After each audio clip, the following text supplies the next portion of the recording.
have a special story you like to listen to over and over again? Why do you think some of us enjoy listening to a story that we've heard before? Hello everyone, I'm Kathleen Pally. Welcome to Journey with Story.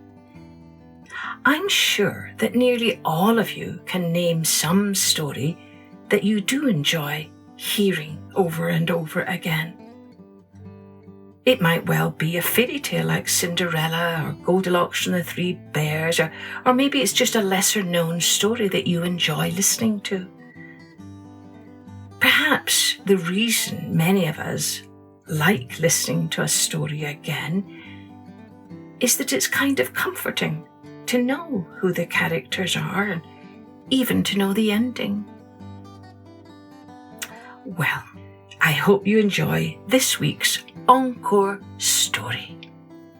Before we begin, thanks to Million Podcasts for featuring our podcast in their 100 Best Podcast for Kids, 100 Best Storytelling Podcast, 90 Best Fairy Tales for Families, and 25 Best English Stories Podcast. Thank you, Million Podcasts.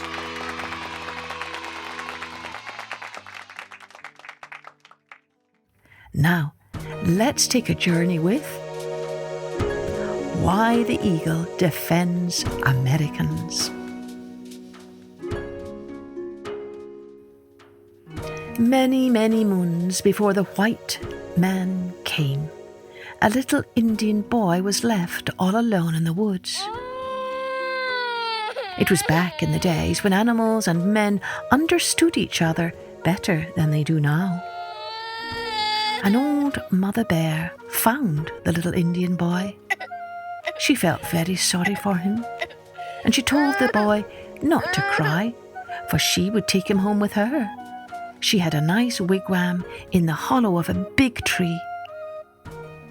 Old Mother Bear had 2 cubs of her own, but she had a place between her great paws for a third.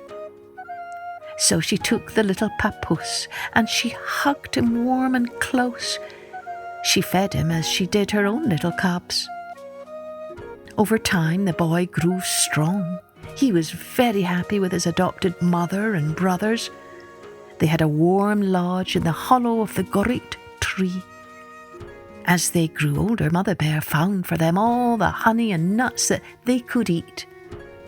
From sunrise to sunset, the little Indian boy played with his cub brothers. He did not know that he was different from them. He thought he was a little bear too. All day long, the boy and the little bears played and had a wonderful time. They rolled and tumbled and wrestled in the forest leaves.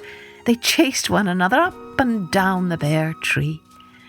Sometimes they had a matched game of hug, for every little bear must learn to hug, and the one who could hug the longest and the tightest won the game. Old Mother Bear watched her 3 dear children at their play. She would have been content and happy, but for one thing, she was afraid some harm would come to the boy. Never could she quite forget the bear hunters. Several times they had smelled her tree, but the wind had thrown them off the trail. Once from her bare tree window, she had thrown out rabbit hairs as she saw them coming. The wind had blown the rabbit hairs toward the hunters. As they fell near the hunters, they had suddenly changed into rabbits, and the hunters had given chase. Another time, Mother Bear tossed some partridge feathers to the wind as the hunters drew near her tree. A flock of partridges went whirring into the woods with a great noise, and the hunters ran after them. But on this day, Mother Bear's heart was heavy. She knew now the big bear hunters were coming. No rabbits or partridges could lead these hunters from the bear trail, for they had dogs with 4 eyes. Foxhounds have a yellow spot over each eye, which makes them seem double-eyed. And these dogs were never known to miss a bare tree. Sooner or later, they would smell it. Mother Bear thought she might be able to save herself and her cubs. But what would become of the boy? She loved him too well to let the bear hunters kill him. Just then, the porcupine, the chief of the animals, passed by the bear tree. Mother Bear saw him. She put her head out the bear tree window and called to him. He came and sat under the bear tree window and listened to Mother Bear's story of her fears for the boy. When she had finished, Chief Porcupine said he would call a special council, a special meeting of the animals, and see if they could not figure out a way how to save the boy. Now the chief had a big voice.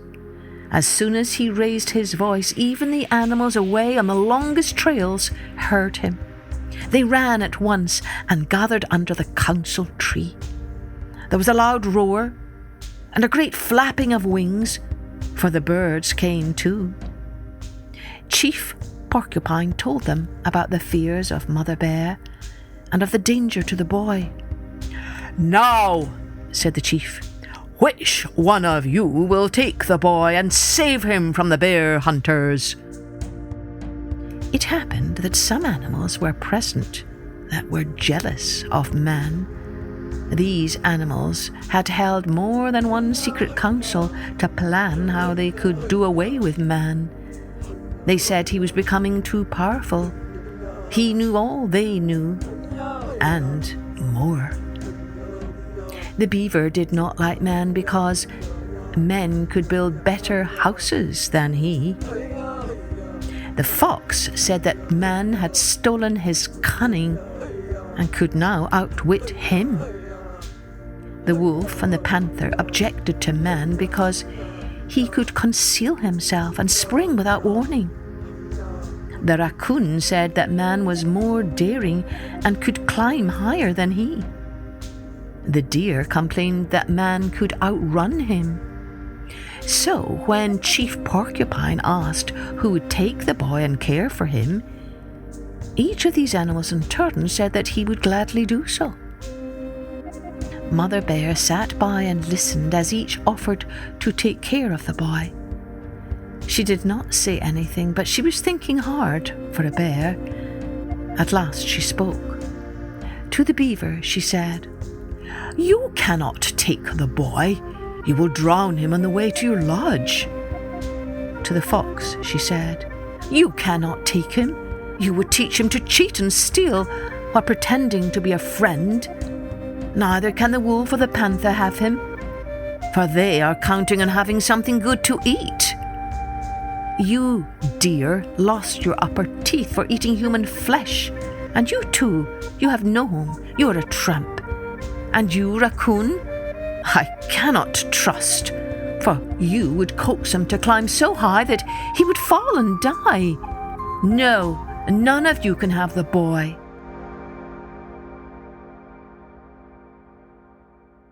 Now a great bird that lives in the sky had flown into the council tree while the animals were speaking, but they had not seen him.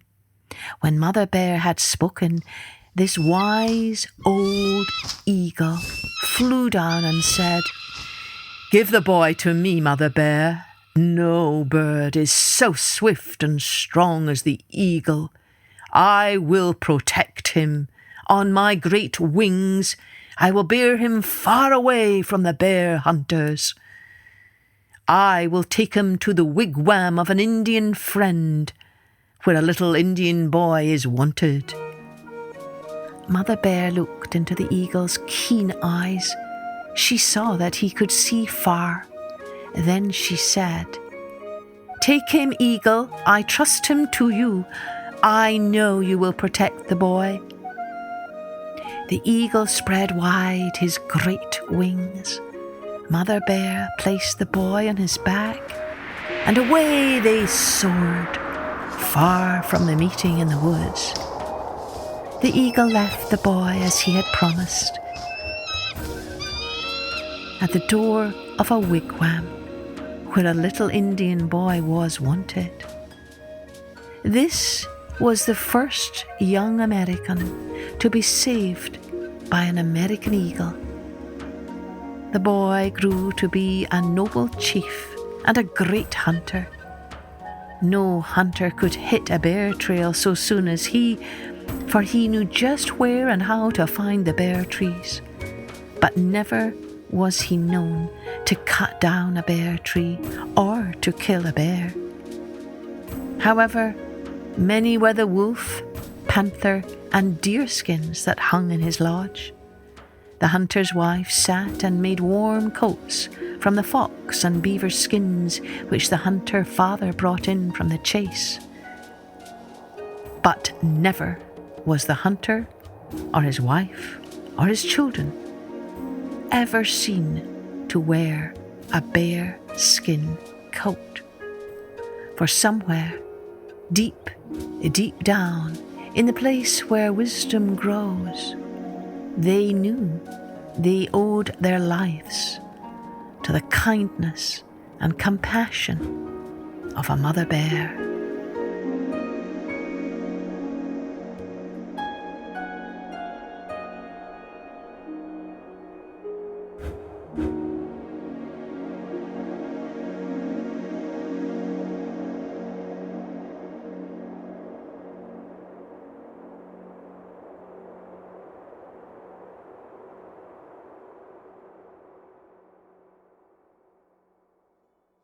Well, that mother bear was certainly very kind and compassionate to our little Indian friend, wasn't she? Now, what do you think this story's souvenir was? A little glimmer of truth about what it means to be human and walk in this world. Maybe you could have a discussion about that tonight with your mum or dad or your brothers or your sisters. Cheerio then. Join me next time for Journey with Story.